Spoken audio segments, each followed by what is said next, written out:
ముఖ్యంగా ఈ అల్లములో ఉండే యాంటీ ఇన్ఫ్లమేటరీ ప్రాపర్టీస్ కూడా చాలా బాగా జీర్ణకోశంలో హాని కలిగించే చెడ్డ సూక్ష్మజీవులు పెరగకుండా రక్షించడానికి కూడా అవి బాగా ఉపయోగపడతాయి. ఈ జింజరాల్ అనే కెమికల్స్ కూడా ఎట్లా ఉపయోగపడుతుందంటే గ్యాస్ట్రిక్ ఎంప్టీయింగ్ బాగా త్వరగా జరిగేటట్టు చేస్తుందట.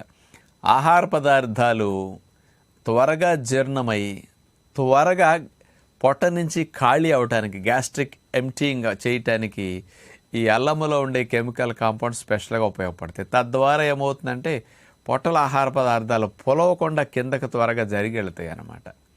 గ్యాస్ట్రిక్ ఎంప్టీయింగ్ స్పీడ్గా ఉండటం వల్ల పొట్ట బ్లోటింగ్ రావటం కానీ, భుక్తాయాసం కానీ, త్రేన్పులు కానీ, గ్యాసెస్ ఇట్లాంటివన్నీ బాగా తగ్గుతాయి అన్నమాట. ఈ ప్రాపర్టీస్ అల్లానికి ఉన్నాయి. అల్లంలో ఉండే ఇతర కెమికల్ కాంపౌండ్స్ డైజెస్టివ్ జ్యూసెస్ని, పొట్టలో ఆహారాన్ని అరిగించడానికి ఉత్పత్తి ఎంజైమ్స్ని బాగా ప్రేరేపించడానికి అద్భుతంగా ఉపయోగపడతాయి.